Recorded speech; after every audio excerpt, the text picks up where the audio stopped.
ছেলে ডাকতে বলে, আব্বু, ও আমার আব্বু গো। সব মুসল্লি বাইর হয়ে যায়, আপনি মসজিদের মধ্যে বয়া বয়া কান্দেন। আমার আব্বা যান, সব মুসল্লি বাইর হয়ে গেল, আপনি কেন বাইর হন না? বাবা ডাকতে কয়, কলিজার টুকরা সন্তান রে, কত মানুষ মদিনায় যায়, কত মানুষ রাসূলুল্লাহর রওজা জিয়ারত করতে যায়। মানুষ হজ করতে গেলে মাসুমের মাসুম হয়ে যায়। আমি গরিব মানুষ, দিন মজুরি মানুষ, এই মদিনায় যাব, বিমান ভাড়া নাই, টিকিট কাটবো কেমনে, টিকিটের টাকা নাই। আমি যাই নামাজে বসে আফসোস করি, আল্লাহ কবে মদিনায় যাব, কবে রাসূলুল্লাহর রওজা জিয়ারত করব। ছেলে ডাক দেখো, বাবা, প্রতিদিন আপনি কান্দেন মনের পাগল, মনের দুঃখ নিয়ে, মদিনা আলার পাগল হয়ে কান্দেন। বাবা বাইরে আসেন। সন্তান কান্দার বলে, আব্বা যান, আপনি আর কাঁদবেন না, ফিরে আসেন ভিতরে, বাইরে আসেন। এ মুসলমান, কিছুদিন পরে আব্বা যান মারা যায়। কেমন ছেলে, গভীর মনোযোগ। বাবা মারা গেলেন, ছেলে বড় হলো। কিছুদিন, কয়েক বছর পরে মদিনা রওজা জিয়ারত করতে গেছে। সব মানুষ রাসূলুল্লাহর রওজার চারিদিকে লাব্বাইক ইয়া রাসূলুল্লাহ, লাব্বাইক ইয়া হাবিবাল্লাহ বলে চিৎকার মারে। আর ওই সন্তান চোখের পানি ছেড়ে কান্দে, আব্বা যান। সন্তান চোখের পানি ছেড়ে কান্দে, রব্বি কারীম,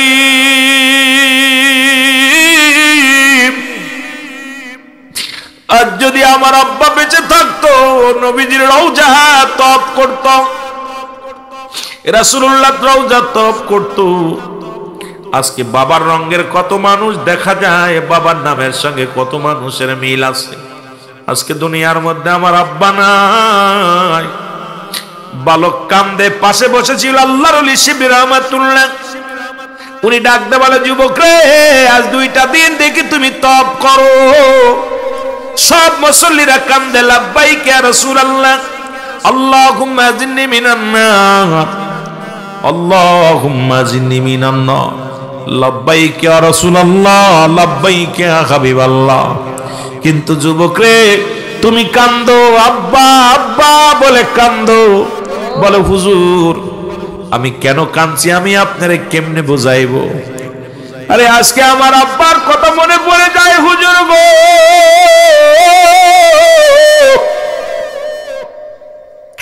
আমরা গরিব মানুষ, আমার আব্বা যান আমার হাত ধরে মসজিদে নিয়ে যাইত, আর এই মসজিদে যাই না আমাদের মধ্যে বইয়া চোখের পানিগুলো ছেড়ে কান্তর বলতো, আল্লাহ, আমার আল্লাহ, মদিনায় যাব, মনে বড় শখ মদিনায় যাওয়ার, রাসূলুল্লাহর রওজা মুবারক দেখার বড় শখ।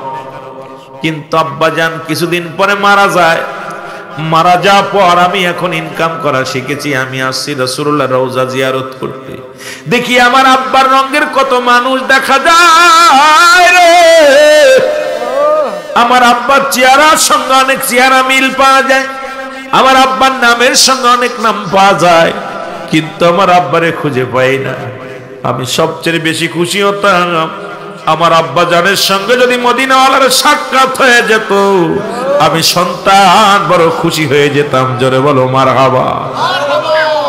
আমার নবী ডাক দে, আমার নবীর পাগল আল্লাহর ওলি শিবির রহমাতুল্লাহ ডাক দে, বলো, ও যুবক, চিরদিন তো কারুর বাবা বেঁচে থাকে না, তুমি যার রওজার পাশে কান্দো, সেই নবী এতিম, সেই নবীর মা দুনিয়া থেকে বিদায় হয়ে গেছে, আব্বা বিদায় হয়ে গেছে, রাসূলুল্লাহ নিজেই বিদায় হয়ে গেছে। এই চিরদিন এই পৃথিবীর মধ্যে থাকা সম্ভব নয় রে। সুতরাং চোখের পানি মুছে ফেলো, আমারও আব্বা নাই, তোমার শুধু আব্বা নাই, রাসূলুল্লাহর আব্বা মাও ছিল না, দুনিয়া থেকে বিদায় হয়ে গেছে। যুবক বলে, হুজুর, আমার মনে বড় কষ্ট নাই, তবে আমার দরিদ্র বাবা বড় স্বপ্ন ছিল। কত ছেলে বাবা কত কষ্ট করে তোমাদেরকে আমাদেরকে লালন পালন করেছে, এমন দিন গেছে খাবার আনতে পারে না, এমন দিন গেছে ভালো একটা মাছ কিনতে পারে নাই, ভালো দুধ কিনতে পারে নাই, ভালো একটা পোশাক কিনতে পারে না। আজকে তার সন্তানেরা দামি কাপড় পরে, বড় বড় মোটরসাইকেলে করে, গাড়িতে চড়ে। ওরে বাবা, তাদের মনের ভিতরে কত আফসোস হয়, আল্লাহ আজকে যদি আমার বাবা বেঁচে থাকতো, মা বেঁচে থাকতো, কতই না খুশি হতো। ওরে মুসলমান, আজকে তাদের আব্বা নাই, মা নাই, মনে বড় কষ্ট লাগে। জোরে জোরে চিল্লায় বলেন ঠিক কিনা? দেশ বিদেশে ঘুরি ফিরি, দেশ বিদেশে ঘুরি ফিরি, নবীর পাগল হইয়া আমার মনে বড় আশা ছিল যাব মদিনা। বলেন মনে বড়, আরো জোরে বলেন মনে বড় আশা ছিল যাব। এর সালাম আমি করব গিয়া, সালাম আমি নবীজির রওয়াজায়। আমার মনে বড় আশা ছিল যাব। যেতে চান না মদিনায়? মুনাফিকের অন্তরের ভিতরে লাগবে না, কারণ আল্লাহ নিজেই বলল মিনান নাস, মানুষের মধ্যে মায়া করলো, তারা বলবে আমান্নাতু ঈমানুন বিল্লাহি, আল্লাহর প্রতি, অবিল আখিরাতের প্রতি বিশ্বাস স্থাপন করছে। মা হুম বিমুমিনিন। ওই মুনাফিক তৎকালীন জামানাও ছিল, এখনো আছে। রব্বে কারীম মদিনায় নিতে পারে কি পারে না? জোরে বলেন পারে কি পারে না? আল্লাহ বাদশারে ফকির বানাইতে পারে, ফকিরে বাদশা বানাইতে পারে। মুনাফিকদের শাসনে, মুনাফিকদের স্থান হলো জাহান্নামের সর্বনিম্ন স্তর, হুব্বুল ফুজুল। জাহান্নামের একটা নিম্ন স্তরের জায়গা, যেখানে হায়ানি পাশের পানি, পচা পানি, দুর্গন্ধযুক্ত ময়লা আবর্জনা, সেখানে হবে মুনাফিকদের ঠিকানা। এই জন্য মুনাফিকরা যখন আপনারা মনের আশা বলতেছেন মদিনায় যাওয়ার, আমার জীবনে চিরন্তন সত্য একটা কথা বলি, খুব চিরন্তন, আমার দেখে আমি বড় আশ্চর্য হয়ে গেছি। আমার এলাকায় ওই আপনার এন্টি তলা, ওখানে এক অন্ধ ছিল, ও গজল গাইতো, মনে বড় আশা ছিল যাবো মদিনা। আমার গজল ওয়াজ শুই না, উনি প্রতিদিন ভিক্ষা করতো, আর আমার মনে বড় আশা ছিল যাবো মদিনায়। বুঝছেন? নাম হলো মজিদ। এই পাগলটা ওই ভিক্ষা করতে করতে আমাদের এমপি আমলিক রেন্টু মিয়া নাম, ওই এমপি সাহেবের গাড়ির সামনে ভিক্ষা করতে করতে উনার গাড়ির সামনে পড়ছে। পড়লি ও কানতে স্যার, আমার মনে বড় আশা ছিল যাবো মদিনায়। উনি বলছে, কিরে তুই তো চোখই দেখিস না, মদিনার গান গাছ কেন? বাদাম বিক্রি করে গলায় ঝুলাইয়া, আর খালি গান গায়। রেন্টু মিয়া উনারে পাসপোর্ট করায়, ভিসা কইরা মদিনা জিয়ারত করায় নিয়েছে। পরে 3 বছর পরে মাহফিলে গেছি, দেখে হাজি রুমাল বান্দা এর সামনে বসে, পাগলটা সামনে বসে, আমার সামনে বসে। আর কিরে তোর হাজি রুমাল কা? হুজুর আমি হজ করছি। সুবহানাল্লাহ বলেন না? হজ করছি। কয় কিরা? কয় আল্লাহ আমারে কবুল করছে। কারণ আমার সব খালি মুখে জবানি ছিল, আমার মনে বড় আশা ছিল যাব মদিনায়। কোনদিন ভিক্ষা করতে যায় বলে না আমার ভিক্ষা দাও, বাদাম গলায় নিয়ে খালি বলতো মনে বড় আশা ছিল যাব মদিনায়, আমার মনে বড়।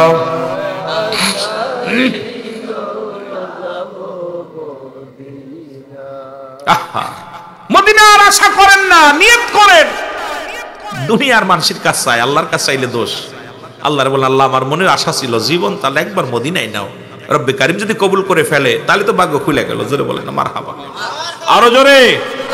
এর ভিতরে ঢুকছে মুনাফিকি, মনে মনে কই টিহা নাই, পয়সা নাই, কইলে কি যাইতে পারতাম রে, আরে যাইতে পারতাম রে, নেওয়ার মালিক কে? আরো জোরে বলেন না? কত মানুষ ইন কলাম যে কত গরিব মানুষ ছিল, কত বড় লোক ছিল। আজকে বড় লোকের বাড়ি গরিবরা যারা কাজ করতো, সেই গরিবের বাড়ি বড় লোকরা কাজ করে। জোরে বলেন ঠিক কিনা? আছে না বাবা? কথা বলেন আছে না? বাদশারে ফকির বানায়, ফকিরে বাদশা বানায় কে? জোরে বলেন কে? আল্লাহ। আল্লাহর ওলি শিবলি রহমাতুল্লাহ বলে ডাক দে বালক, চোখের পানি মুছে ফেলো। বলে হুজুর চোখের পানি কেমনে মুছবো? কারণ আব্বার কথা মনে পড়ে যায়। আমার রাসূল তো বলছে দুনিয়ার যুবকেরা শোনো, তোমাদের পিতা মাতা তোমরা কি কবুল হজের সব পাইতে চাও? রাসূল বললেন, সাহাবীরা বলে হুজুর কে বানা চায়? বলে তোমাদের বাড়িতে যাদের পিতা মাতা জিন্দা আছে, বাড়ি যে সালাম দিবা আসসালামু আলাইকুম আসসালামু আলাইকুম বাবা, তোমার আমলনামায় একটা কবুল হজের সব লেখা হয়ে যাবে। জোরে বলেন মারহাবা। আর একটু জোরে বলেন। বাড়ি যে বলবেন, যাদের আব্বা নাই মা নাই, তাদের নাই কষ্ট হচ্ছে, তারা নাই আসতে বলবেন। যাদের আছে আজকে কয়জন সালাম দিয়েছেন আব্বা মারে? বন্ধুরে সালাম দেন, প্রেমিকারে সালাম দেন। 1000 বার প্রেমিকার লাগে কথা কয় আসসালামু আলাইকুম কেমন আছো, বন্ধুরে কয় আসসালামু আলাইকুম কেমন আছো। কিন্তু ঘরের মধ্যে জান্নাত আছে, মা আছে, বাবা আছে। বাড়ি যে কদিন সালাম দিয়েছেন আসসালামু আলাইকুম আম্মু, আসসালামু আলাইকুম আব্বু, কারণ সালাম দেওয়ার সঙ্গে সঙ্গে তোমার আমলনামায় কবুল হজের সব লেখা হয়ে যাবে। আরে আস্তে কোন বুঝায় গেছে, সালাম দেন না আব্বা মারে দেন। মুসলমান বাবারা আমার, নবীও কান, সাহাবীরা কান্দে বলে হুজুর 6 মাস আগে আমার মা বিদায় হয়ে গেছে, 3 দিন আগে বাবা বিদায় হয়ে গেছে, 1 মাস আগে মা বাবা বিদায় হয়ে গেছে। এত বড় নিয়ামত থেকে বঞ্চিত হলাম। সাহাবীরা প্রতিযোগিতা ছিল আমল নিয়ে, কিভাবে আমল করা যায়, কার চাইতে কে বেশি আমল করবে, কার চাইতে কে বেশি ইবাদত করবে। নবী বলে সাহাবীরা রে তোমরা কেন কান্দো? বলে নবী গো এই দুনিয়ার মধ্যে আমাদের মা নাই, আব্বা নাই, বাড়ি যাই এত বড় নেকি হারাইলাম। কারণ আব্বা মা যদি বেঁচে থাকতো সালাম দিলে এত পরিমাণ নেকি পাইতাম, এই নেকি থেকে আমরা বঞ্চিত হয়ে গেলাম। আমার নবীজিও কান্দার কয় সাহাবীরা রে আমিও নবী এতিম, আমার আব্বা নাই মা নাই, কারণ এই দুনিয়ার মধ্যে আমার মতো এতিম কি তোমরা? আমি 6 মাস বয়স যখন মায়ের গর্ভে, তখন আমি আমার মা বাবারে হারাইছি। 6 বছর বয়স যখন, তখন আমার বাবারে মারে হারাইলাম। 6 বছর 7 মাস বয়স যখন দাদারে হারাইলাম। পৃথিবীর মধ্যে আমার মতো এতিম তোমরা কেউ নাই। আল্লাহ ডাক দে বলে জিবরিল যাও যাও আমার হাবিবরে জানায়া দিয়ে আসো, যাদের আব্বা মা দুনিয়ার মধ্যে নাই তারা যেন দোয়া করে, বলেন রব্বির রহমহুমা কামা, একটু মহব্বতে বলেন রব্বির রহমহুমা কামা। আদম নবী কান্দে রব্বানা জালামনা, মারহাবা বলেন না। আদম নবী কান্দে আমার সাথে বলে রব্বানা জালামনা আনফুসানা ওয়া ইল্লাম তাগফির লানা ওয়া তারহামনা লানাকুনান্না মিনাল খাসিরিন।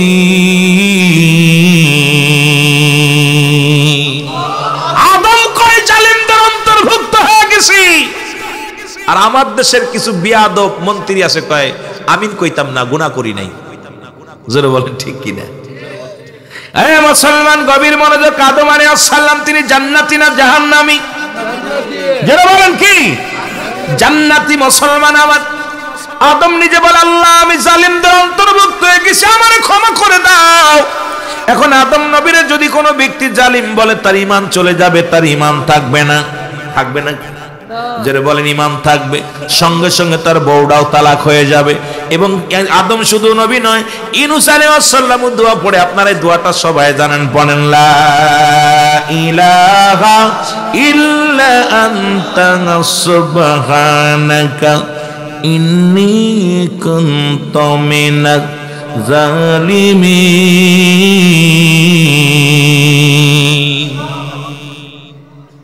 ইউনূস আলাইহিস সালাম বলে আল্লাহ আমি জালিমদের অন্তর্ভুক্ত হয়ে গেছি, আমারে ক্ষমা করে দাও। আর আখির নবীর উম্মত হওয়ার কারণে আমার আল্লাহ কয় হাবিব তোমার উম্মতের শিক্ষা দাও, যাদের আব্বা নাই, যাদের মা নাই, তারা যেন দোয়া করে, বলেন রব্বির রহমহুমা কামা। ওরে আজ না হয় কাল তুমি যাইবা কবরে, যাবার পরে দেখবে চেয়ে গো, তুমি যাবার বেলায় দেখবে চেয়ে গো, তোমার সবই রইল। আরো জোরে বলেন যাবার বেলায় দেখবে চেয়ে। তোমার দাদাই গেছে, বাবাই গেছে, কেউ আসলো না ফিরে। দাদাই গেছে, বাবাই গেছে, কেউ আসলো না ফিরে। তোমারও তো যাইতে হবে রে যেদিন আজরাইলা।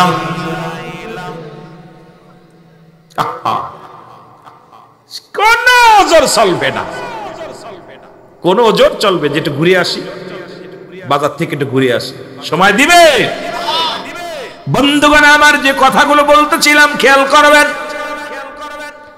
আল্লাহ রাব্বুল আলামিন এমন দোয়া কবুল করলেন। আল্লাহর ওলি শিবলি রহমাতুল্লাহ দোয়া করে, কয় বাবা যুবক চোখের পানি মুছে ফেলো। আল্লাহর দরবারে 2 রাকাত নামাজ পড়লেন আল্লাহর ওলি শিবলি রহমাতুল্লাহ।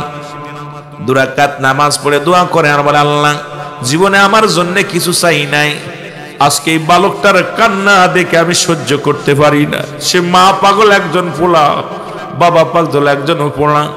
আল্লাহ এমন কান্না দুনিয়ার মধ্যে আমি কাউকে দেখি নাই। বাবারে হারাইয়া রে যুবকটা কান্দে। আজকে কয়টা যুবক আব্বা মার জন্য কান্দে,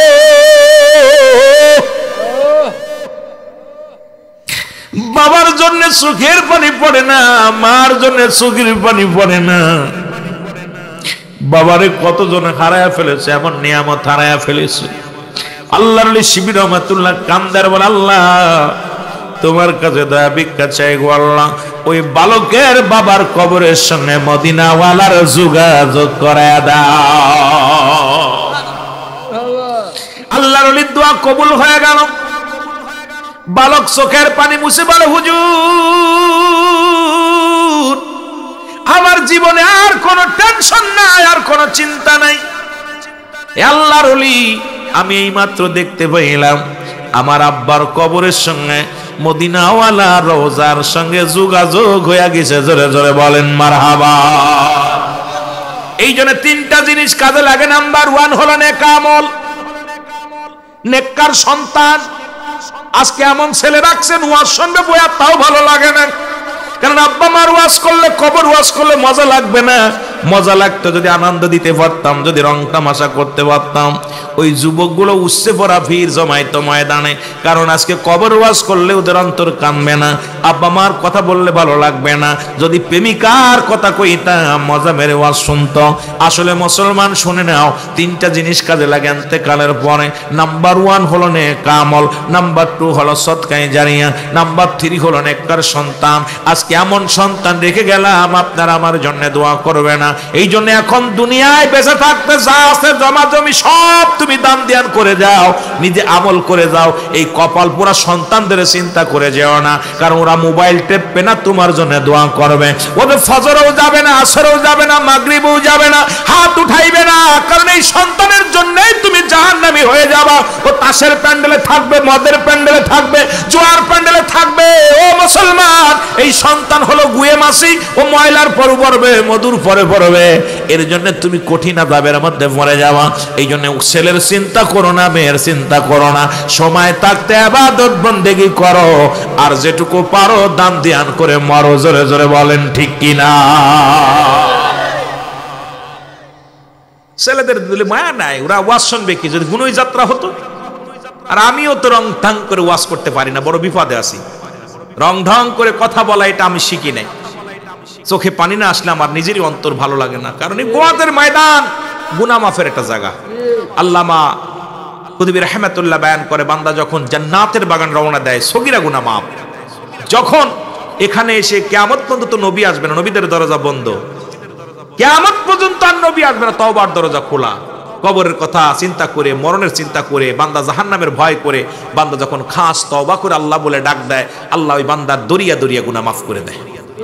আরো জোরে বলেন, আরো জোরে। গুনাহ মাফের জায়গায় এসে এত হাসি আসবে কেন? এখানে তো গুনাহ মাফের জায়গা, রিয়াজুল জান্নাহ, বেহেশতের বাগান। এখানে এত আনন্দ ফুর্তি আসবে কেন? এখানে আসবে চোখের পানি ফেলে মাফ চাওয়ার জন্য। জোরে বলেন ঠিক কিনা? আরো জোরে বলেন ঠিক কিনা? কিন্তু কপাল পোড়া সন্তান থইয়া গেছে, বইব না কেন? এই ওয়াজ ওদের অন্তরে লাগবে না, অন্তরে লাগবে না।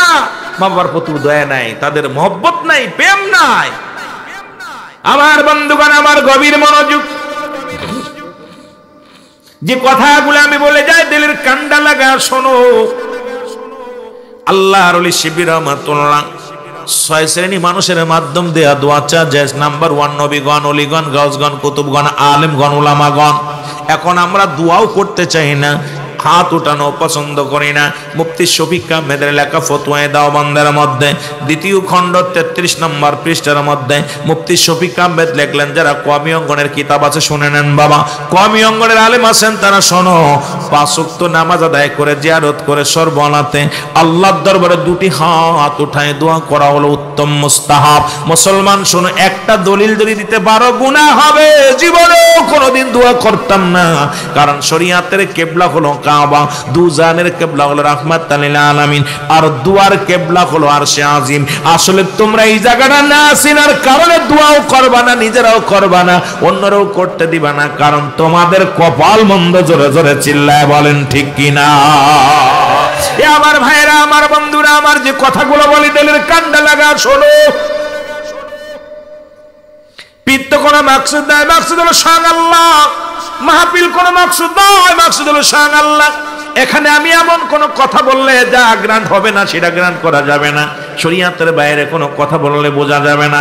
আর এই জন্য মুসলমান, একটা কথা আমার হঠাৎ করে মনে পড়ে গেল, বুখারী শরীফের হাদিস, তিনহা মুসলমান শুনে নাও, 2333 নম্বর হাদিস কানা। রাবি হলো মুসলমান আব্দুল্লাহ ইবনে উমর রাদিয়াল্লাহু তাআলা হতে বর্ণিত, রাসূল পাক সাল্লাল্লাহু আলাইহি সাল্লাম ইরশাদ করেছে, বন্ধু শোনো গো, ওই 3টা বন্ধু, বনি ইসরাইল 3টা বন্ধু একসাথে যাইতেছে রাস্তা দিয়ে। 3 বন্ধু, এখন আমরা বন্ধু বান্ধব ছাড়া চলতে পারি না, কারণ আপনারা বন্ধু বান্ধব 4-5 জন একসাথে চলেন। বনি ইসরাইলদের 3 বন্ধু, 3 জন যুবক রাস্তা দিয়ে রওনা হয়ে গেল। ইতিমধ্যে আকাশে তুমুল ঝড়, বজ্রপাত শুরু হয়ে গেল। এত জোরে জোরে বজ্রপাত পড়া শুরু হলো, কি বলেন, জোরে জোরে টাটা পড়ে না কি কয় এটারে, ডাক পড়ে, কেউ কয় ডাক মারে, কেউ কয় জিলিক মারে, কেউ কয় বজ্রপাত হয়। এত জোরে বজ্রপাত শুরু হয়ে গেল, ভয়ে বন্ধু বান্ধব পিছনে দেখে কোনো জায়গা নাই, যাওয়ার মতো কোনো পথ নাই, সামনে দেখে কোনো পথ নাই, পাশে কোনো বাড়ি নাই, কোথায় যাবে? 3 বন্ধু আটটা পড়ে গেলেন রাস্তার মধ্যে যাইয়া। ও যুবক, দিলের কান্ডা লাগাইবার শোন, তোরা যুবক মানুষ, আজকে একটু কথাগুলো বলে যায়, যুবকদের জন্য ওয়াজটা করে যায়। 3 বন্ধু বসে বসে চিন্তা করে, আল্লাহ কোথায় যাব? পিছনেও জায়গা নাই, সামনেও যাওয়ার মতো পরিবেশ নাই, পাশেও কোনো বাড়ি ঘরে দৌড় নাই। আল্লাহ, আজকে নির্ঘাত 3 বন্ধু মারা যাব, 3 বন্ধু নির্ঘাত মারা যাব। খুঁজতে খুঁজতে হঠাৎ করে দেখলেন বিশাল একটা গর্ত। মুসলমান বিশাল একটা গুহা দেখতে পাইলেন, গুহার মধ্যে প্রবেশ করলেন 3 বন্ধু। একদম বুখারীর তাজা ওয়াজ শোনো বাবা, আমার বন্ধুগণ, আমার গভীর মনোযোগ। 3 বন্ধু যখন গুহার মধ্যে প্রবেশ করলেন, হঠাৎ গুহার মধ্যে রব্বে কারিমের ইশারায় বিশাল একটা পাথর এসে গুহার মুখটা বন্ধ হয়ে গেল। জোরে জোরে চিল্লায় বলা যাবে না আল্লাহু আকবার। বিপদ দিল কে? উদ্ধার করবে কে? জোরে বলেন কে?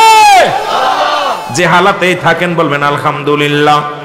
জোরে বলা যাবে না মারহাবা, এটা জোরে বলা যাবে না মারহাবা। 3 বন্ধু কান্দে আর বলে, আল্লাহ যদি উপরে মরতাম তাহলেও তাব্বা মাঠের পাইতো, আমার লাশগুলো নিয়ে যেত। যদি উপরে মারা যেতাম প্রতিবেশী জানতো, গ্রামের মানুষ জানতো, লাশটা শিয়াল কুড়ে খাইতো না, তারা কুড়ায় নিয়ে যেত। এমন একটা যে একটা বললাম, পৃথিবীর কেউ জানবে না এই গর্তের মধ্যে আমরা মরে আসি, পৃথিবীর কেউ বুঝতেও পারবে না, কারণ গর্তের গোয়াটা বন্ধ হয়ে গেছে। রব্বে কারীম,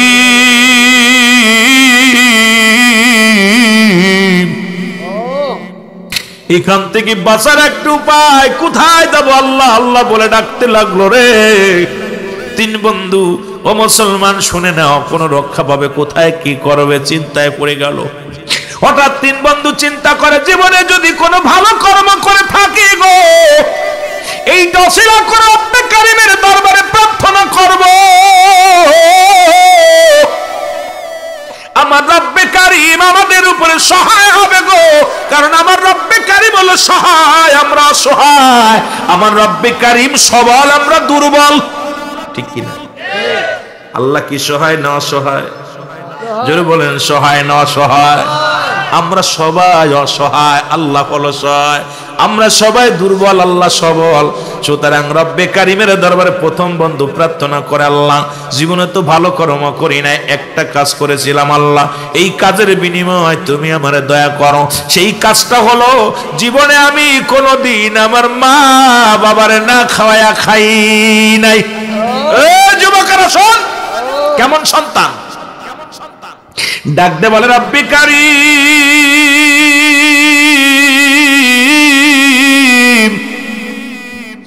আমি আমার ছেলেরে কোনোদিন মারে না খাওয়াই নাই, আমার মেয়েরে কোনোদিন নিজে মা বাবারে না খাওয়াই জীবনে কোনোদিন খাওয়াই নাই, বিবিরে কোনোদিন খাওয়াই নাই।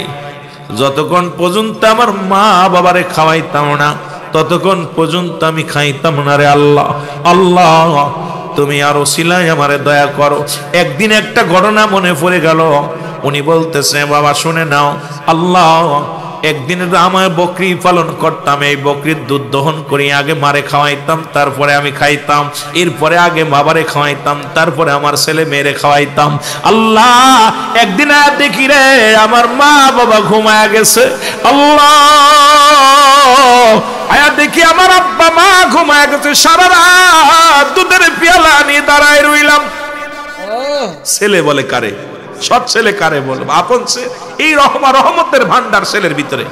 কয় সারা রাত দাঁড়ায় রইলাম মা বাবার পাশে, বিবিরেও দিলাম না, ছেলেরাও দিলাম না। আমার ছেলে আমার মেয়ে আমার বিবি না খায়া ঘুমায় গেল, কারণ আমার চিন্তা আমার বাবারা শোনো গো, কারণ আমার মা না খাওয়া পর্যন্ত বিবিরে খাওয়াইব না, বাবারে না খাওয়াইয়া বিবিরে খাওয়াইব না, বাচ্চাদের খাওয়াইব না। আল্লাহ সকালবেলা ঘুম থেকে ওঠা পর আমার আব্বা মারে খাওয়াইলাম। জোরে জোরে চিল্লায়া বলা যাবে না মারহাবা। রব্বে কারীম,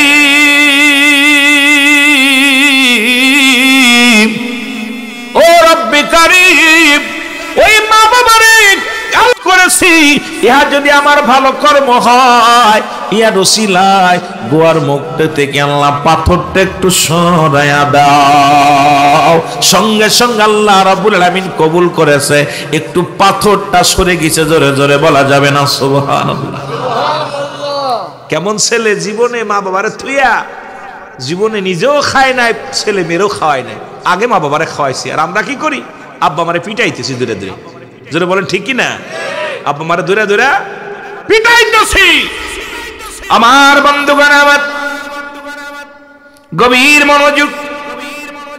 দ্বিতীয় বন্ধু দোয়া করে, আল্লাহ জীবনে একটা ভালো কর্ম করেছিলাম, আমার এক স্বাস্থ্য বোন দেখতে শুনতে অনেক ভালো, তার প্রতি আমি আসক্ত হয়ে যাই, তাকে কুপ্রস্তাব দিছিলাম তাকে নষ্ট করার জন্য। সে আমাকে বলেছিল, রে ভাই আমি তোমার জন্য মহারণা পরিশোধের দায়িত্ব আমি তোমারে দেই নাই, সুতরাং আমার সতীত্ব নষ্ট করতে দিব না। হঠাৎ আমার এই কুপ্রস্তাবে রাজি হলো না। আমিও তার প্রতি বড় আসক্ত ছিলাম, কিন্তু অনেক দিন হয়ে গেল, দুর্ভিক্ষ দেখা দিল, অবমাননা দেখা দিল। এরপরে আমার ওই বুনটা আমার কাছে আসলো সাহায্যের জন্য। আমি বললাম, তোমার আমি সাহায্য করতে পারি, বিনিময় আমার সঙ্গে তোমার অন্যায় করতে হবে, আমার সঙ্গে তোমার জিনা করা লাগবে। তখন বোনটা বলেছিল, ভাই রে আমি রাজি হলাম, আমারে সাহায্য করো। আমার রাজি হয়ে গেলাম। রাজি হওয়ার পর আমি তার অর্থ দিলাম। দেওয়ার পর যখন অন্যায় কাজে লিপ্ত হব, এমন সময় সব প্রস্তুতি কমপ্লিট, যখন আমি অন্যায় কাজে লিপ্ত হব, তখন আমার ওই বোনটা ডাকতে বলেছিল, ভাই রে তুমি আমার মহারণার দাবি দেয়, আমার দায়িত্ব তোমাকে দিই নাই, আমার সতীত্ব নষ্ট করো না, কারণ তোমার মরা লাগবে, কবরে যা লাগবে। সঙ্গে সঙ্গে আমি লাভ দিয়ে উঠেছিলাম, আমি অন্যায় করি নাই রে আল্লাহ। আল্লাহ এত বড় সুযোগ পাইয়া আমার ওই বোন যখন বলেছিল তোমার মরা লাগবে, রব্বে কারীম,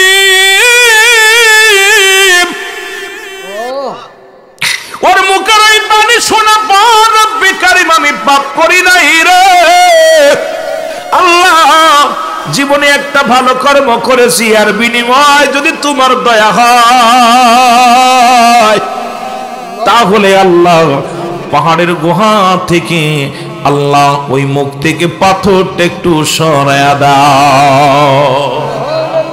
আল্লাহ কবুল করছে। সঙ্গে সঙ্গে অনেকখানি পাথর সরে গেছে, কিন্তু মানুষ বাইর হওয়ার মতো সুযোগ এখন হয় না। তৃতীয় বন্ধু দোয়া করে, আল্লাহ তিন বন্ধুর দোয়া শোনেন। ভালো কর্ম করলে আল্লাহর কাছে চাইলে পাওয়া যায়, করবেন না ভালো কর্ম আর কানবেন বহে বহে। তৃতীয় বন্ধু দোয়া করে, রব্বে কারীম,